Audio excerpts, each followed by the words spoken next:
I didn't realize I was already being betrayed while I was still shaking his hand.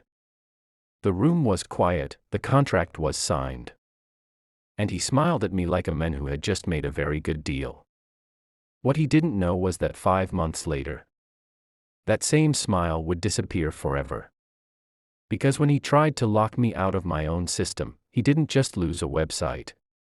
He triggered a chain of events that would erase his business, destroy his reputation, and end his legal career for good. Before we go any further, let me ask you something.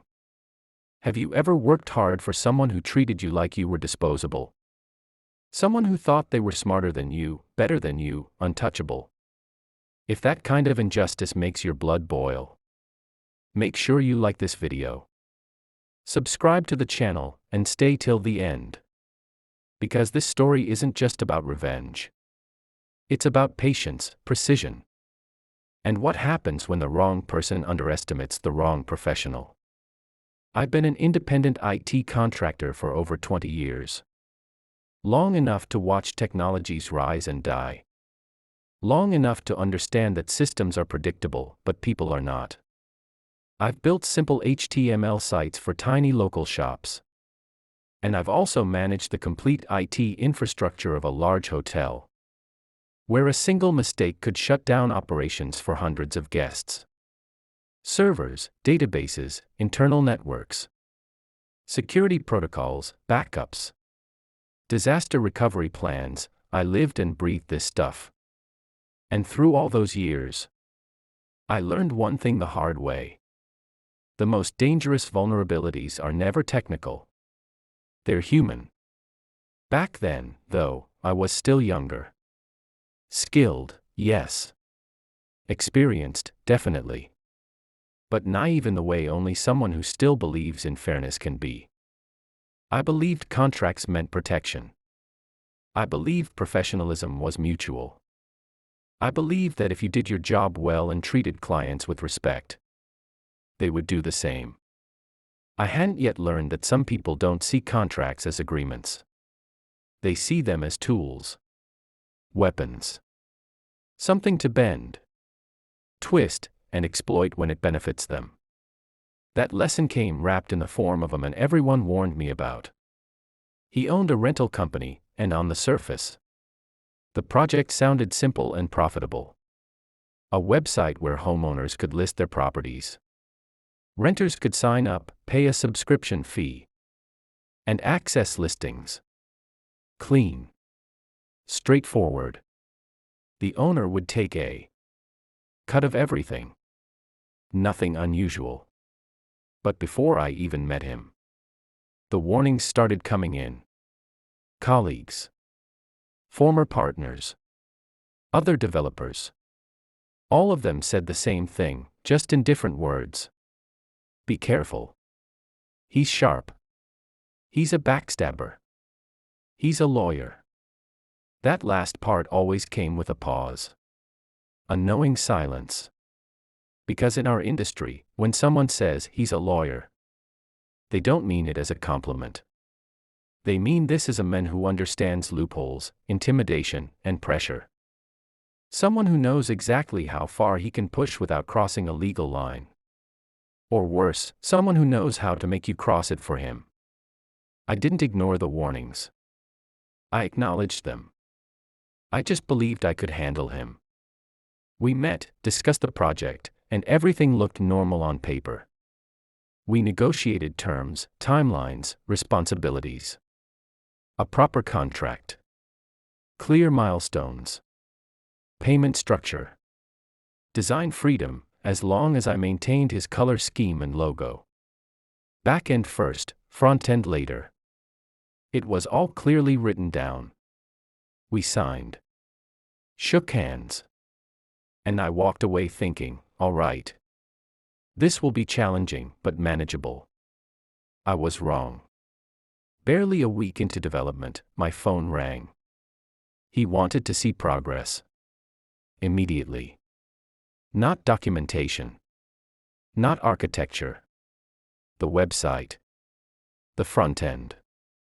I tried to explain calmly that the back end was scheduled first.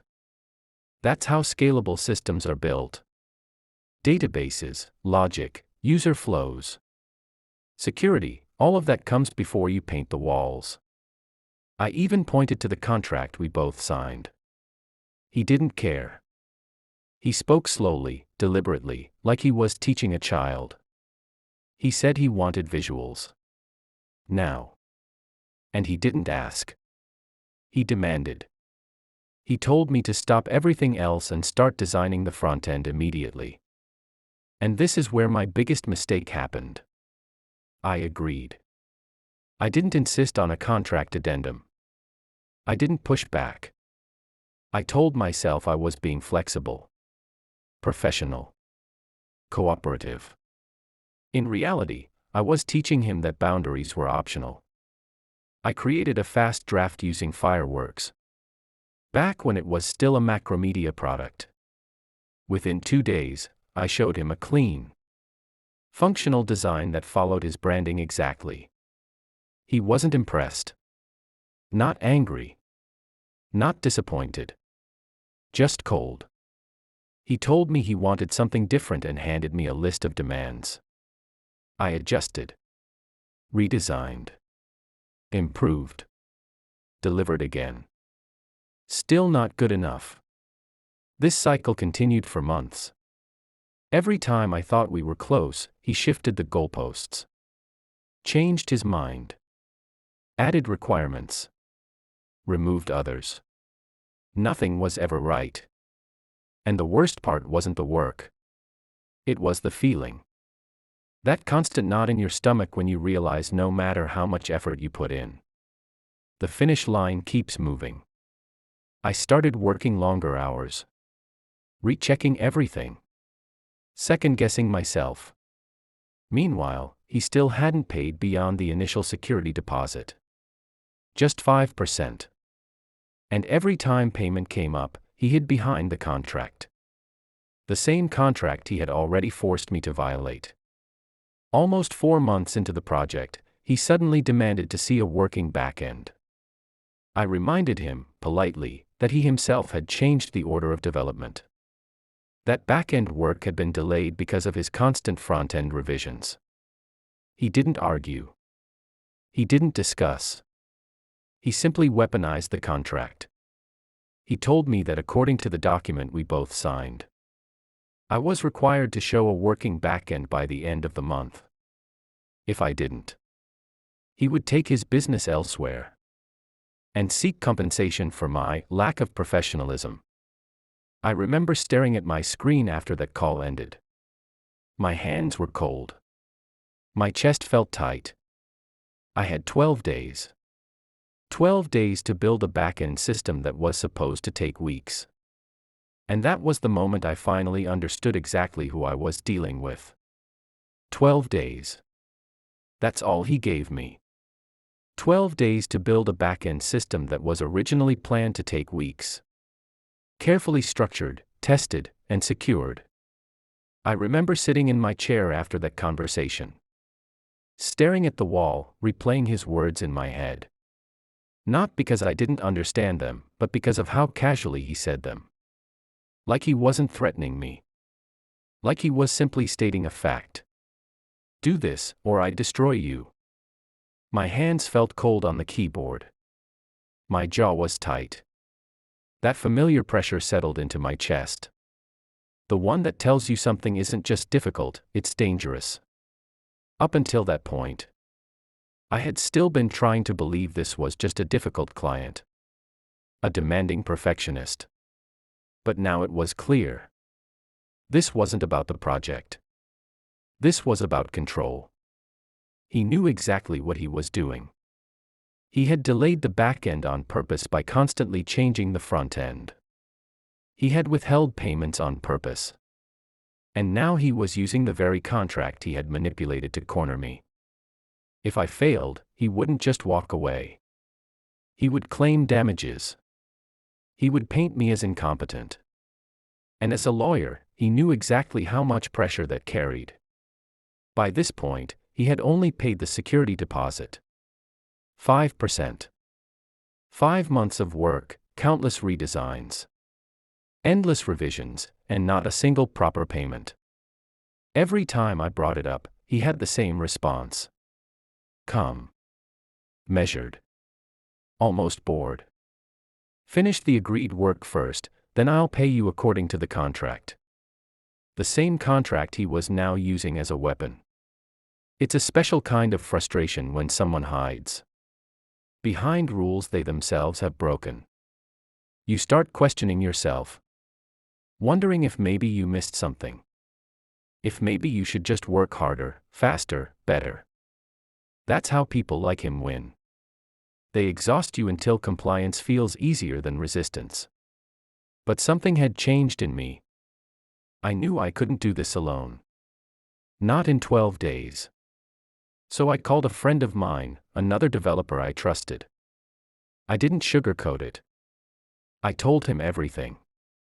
The manipulation. The threats. The deadline. And without hesitation, he agreed to help.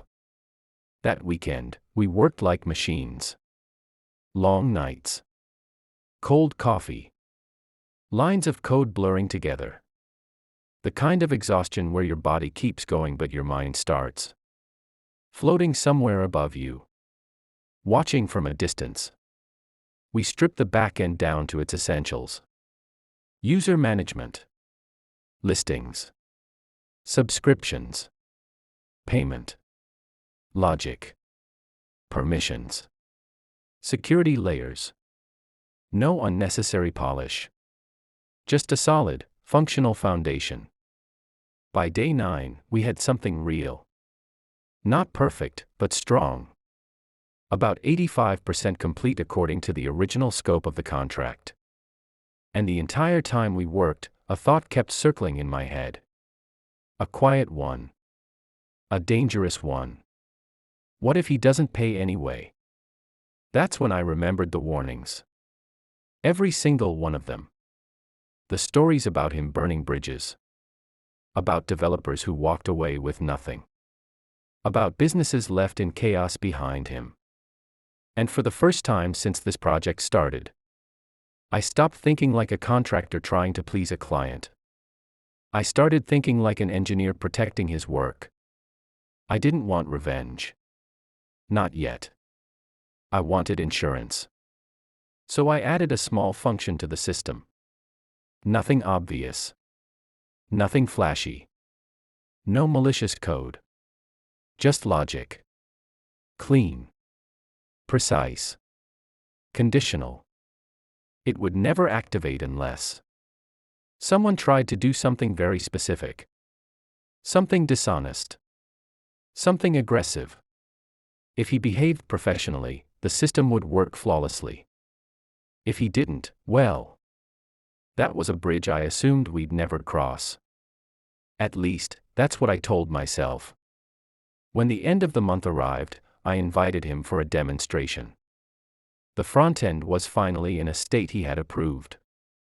The back end was functional, stable, and impressive given the circumstances. I ran everything from my own development server, and before we even started, I warned him about potential speed issues due to my limited upstream bandwidth. 512 kilobits per second. Not exactly lightning fast. He waved it off. As I walked him through the system, I watched his face carefully. He tried to stay neutral, but I saw it. The way his eyes lit up. The way his lips twitched when he realized how much control. How many monetization options this platform gave him. He never complimented the work. Never acknowledged the effort. But his body language betrayed him.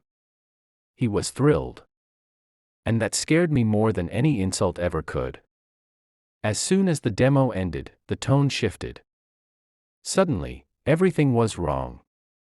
Too slow. Too clunky. This feature needed tweaking. That one needed optimization. He leaned back in his chair, folded his arms, and finally delivered what he clearly thought was the winning move.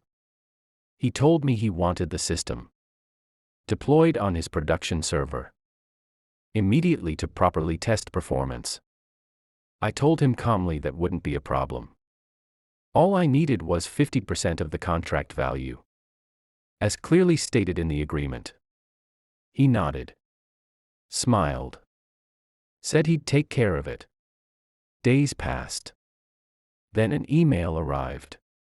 It was short, professional. Attached was a forwarded message from his bank, showing a transaction for exactly the amount I had requested. At first glance, it looked legitimate.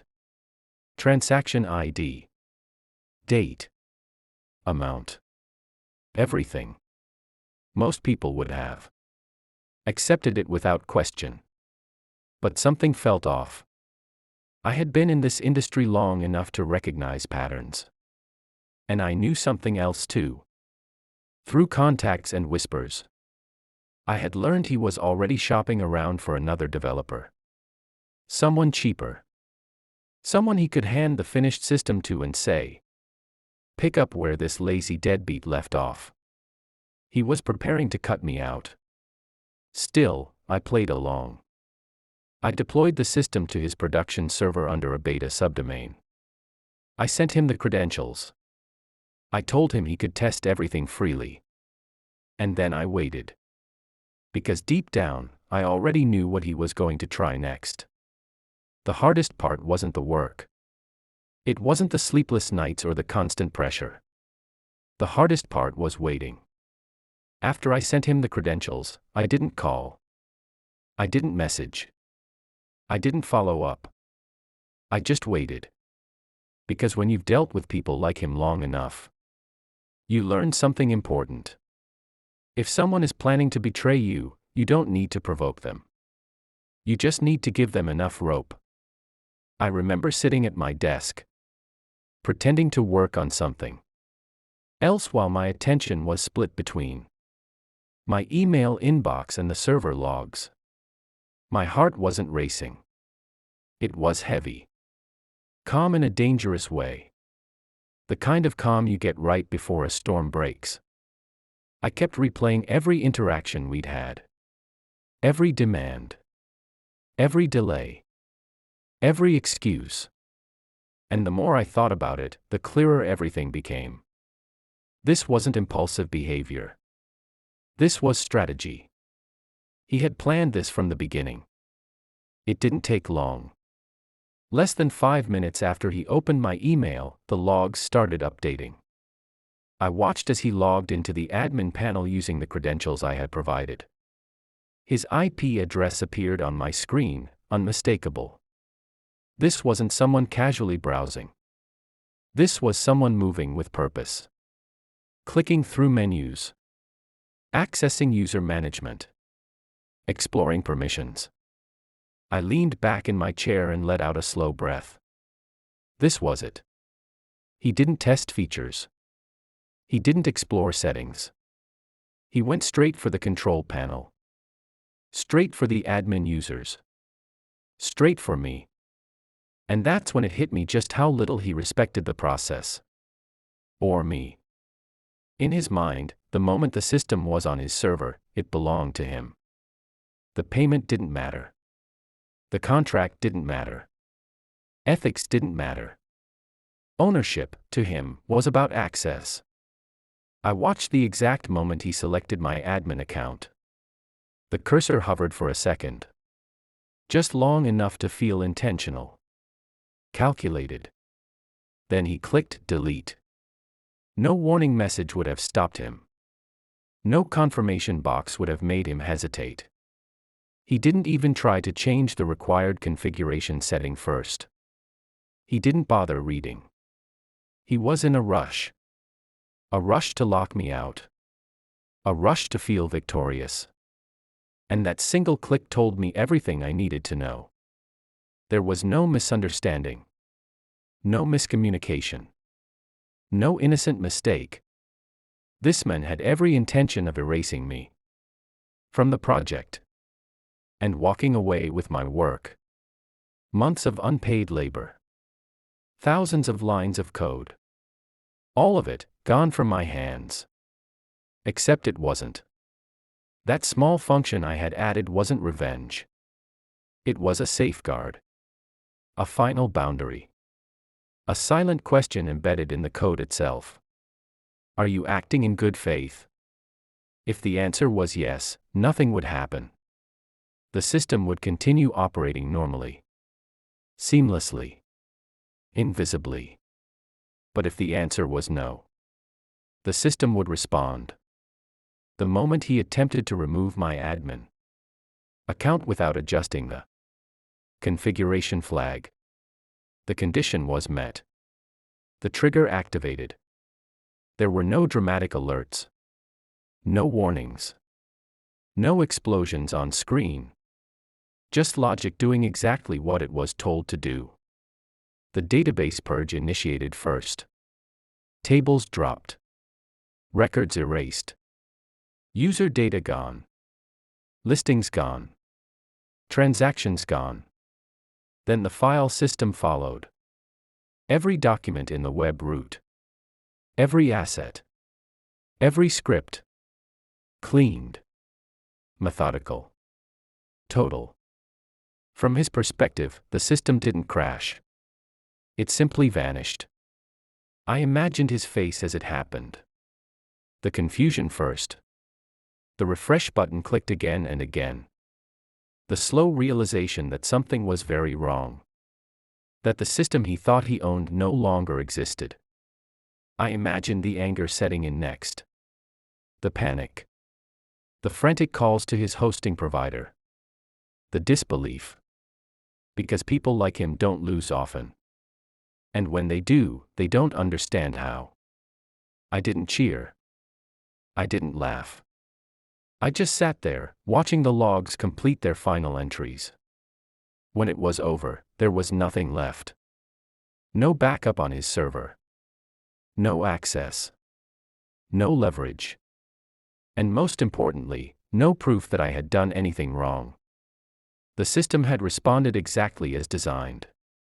To unauthorized behavior. For the first time in months, my chest felt light. Almost immediately, my email notification chimed. An angry message. Accusations. Threats. Legal language. Thrown around like weapons. He demanded explanations. Demanded access. Demanded accountability. I didn't respond. Instead, I opened my banking portal. Just to be sure. There was no payment. The transaction proof he had sent me was fake. Forged. A fabricated email. Pretending to be from his bank. And in my country, that wasn't just unethical. That was criminal. Very criminal. Especially for a lawyer. I gathered everything. The email headers. The forged document. The server logs.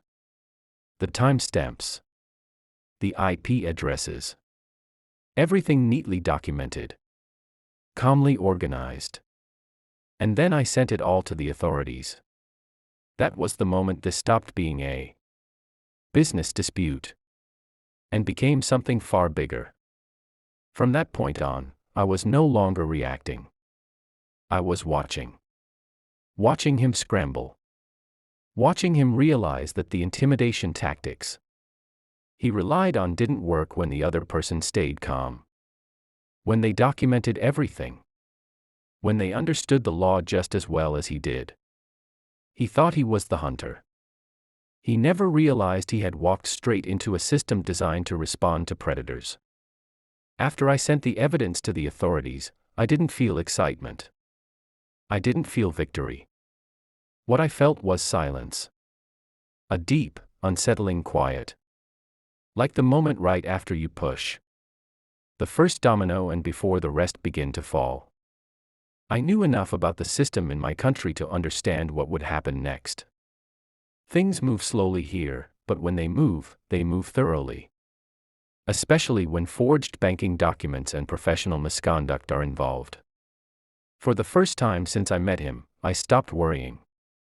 No more emails to draft. No more defenses to prepare. I had already said everything I needed to say, not with words, but with evidence. Logs don't lie. Timestamps don't get intimidated. And forged bank emails don't magically become real just because a lawyer sent them. He didn't stop emailing me. The tone changed quickly. The threats disappeared first. Then the accusations softened. Then came confusion. Then anger again. Long emails filled with legal jargon, half-threats, and carefully worded questions, designed to trap me into saying something incriminating. I didn't reply to a single one. Every unanswered message made him more desperate. And desperation makes people sloppy. A few days later, he tried calling. Multiple times. I let it ring. I imagined him pacing his office, phone pressed to his ear, trying to understand how the situation had slipped out of his control so quickly. Men like him are used to leverage. Used to dominance. Used to the other side blinking first. Silence is something they can't argue with. Can't intimidate, and can't manipulate. Then the official letter arrived. Not to him. To me. A polite request from the authorities. Asking for clarification and supporting material. Regarding a suspected case of forgery and attempted fraud. I responded immediately, providing everything I had already prepared. Server logs, email headers. Copies of the contract. Payment terms, timelines. And a detailed explanation of the system. Behavior. Calm. Professional. Factual. No emotion. No accusations. Just truth. From that point on, the matter was no longer in my hands. He, however, was just getting started. In my country, lawyers are held to an exceptionally high standard. Forging financial documents isn't just a crime. It's a direct violation of professional ethics. And ethics violations don't stay contained. Once an investigation begins, everything gets looked at. Past cases. Business practices. Company registrations. Financial trails. Patterns. And patterns are dangerous. It didn't take long before the investigation expanded. The rental company came under scrutiny. Then another business tied to his name. Then another. Every complaint that had ever been quietly ignored suddenly mattered. Every shortcut he had taken. Every borderline tactic he had used. Every burned partner he left behind, all of it resurfaced at once. This wasn't a single incident anymore. This was a history. There's something many people don't understand about small European countries. You can't just fail upward forever. There's a government agency responsible for tracking company ownership. Board members and directors. They keep records.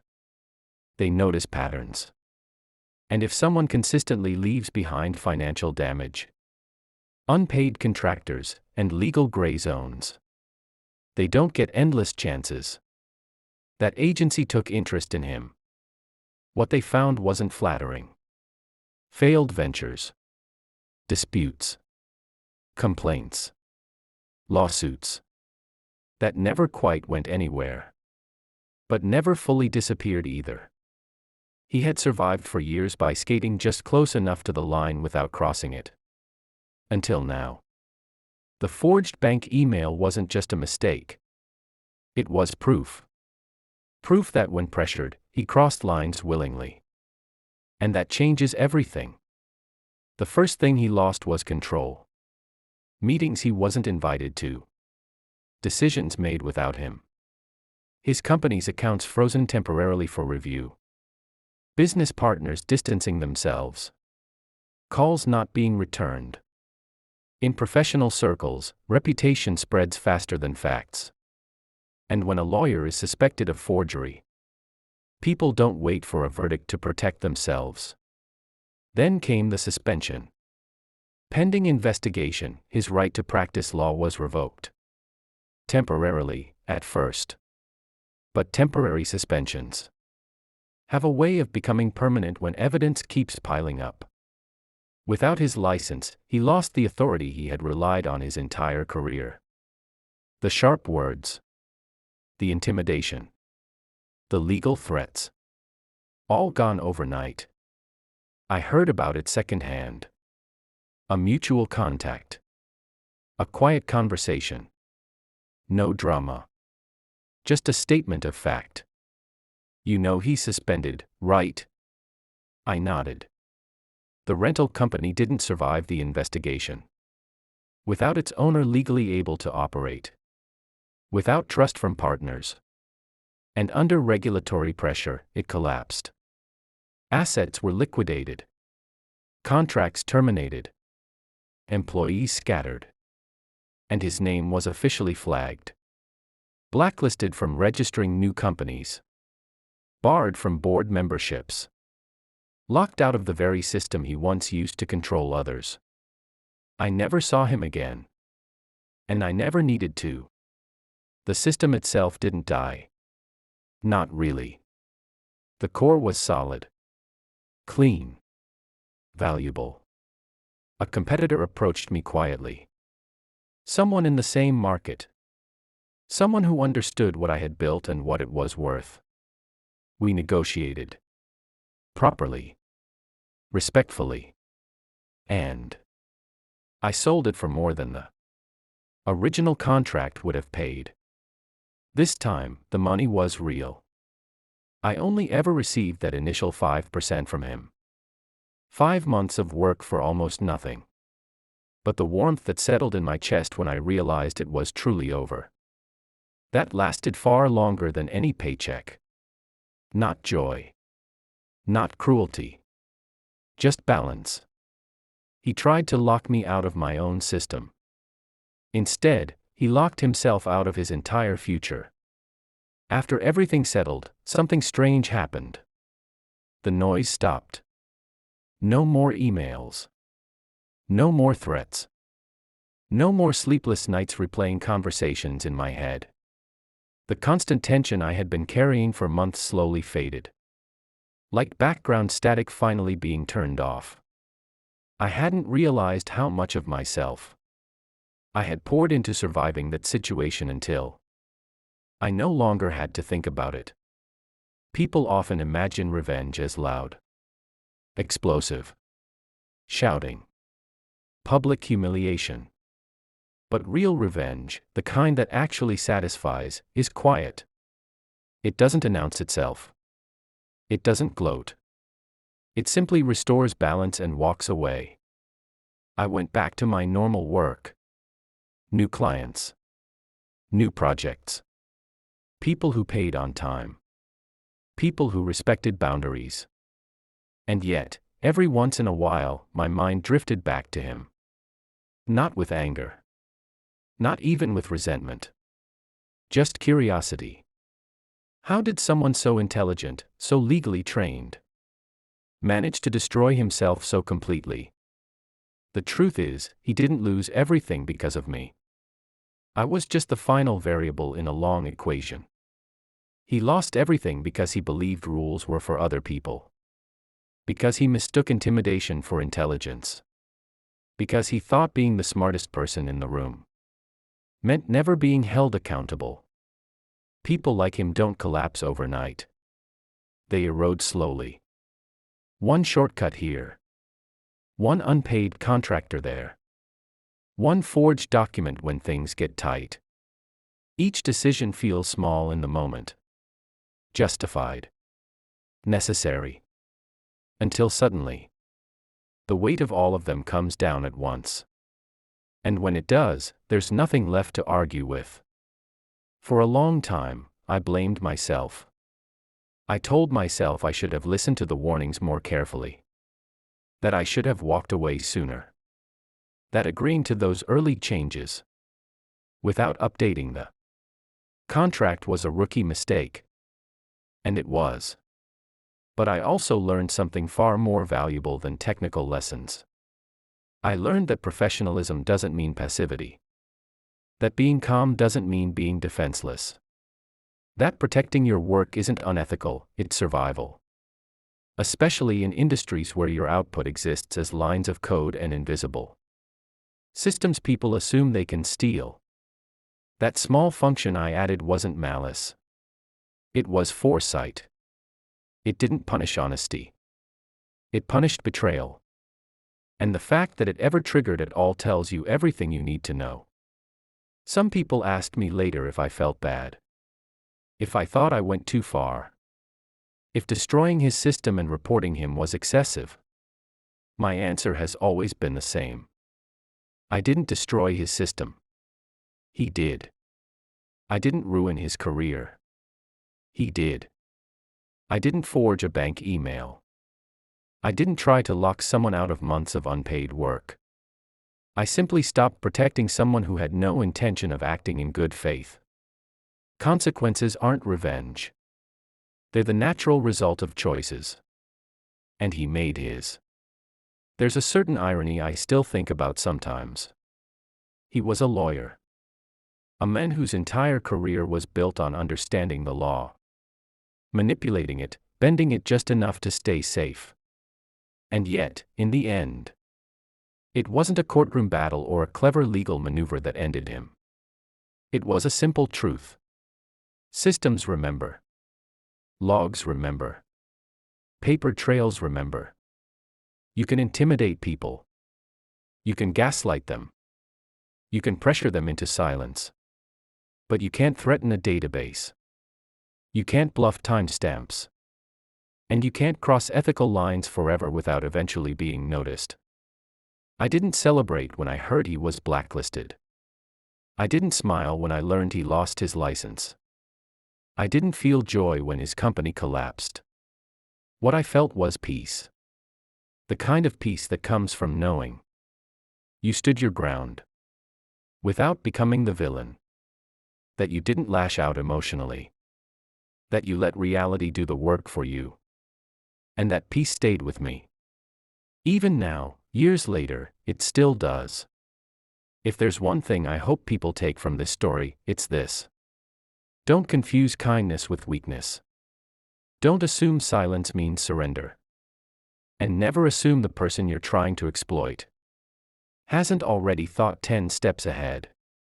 Because sometimes, the most dangerous thing you can do is underestimate someone who has nothing left to lose and everything documented. If this story made you feel that slow, satisfying sense of justice, do me a favor. Hit that like button so more people can hear it. Subscribe to the channel if you enjoy stories where karma doesn't rush, but it never forgets. And tell me in the comments, have you ever seen someone destroy themselves by trying to cheat the wrong person? Because if there's one thing this world has taught me, it's that patience paired with proof always wins in the end.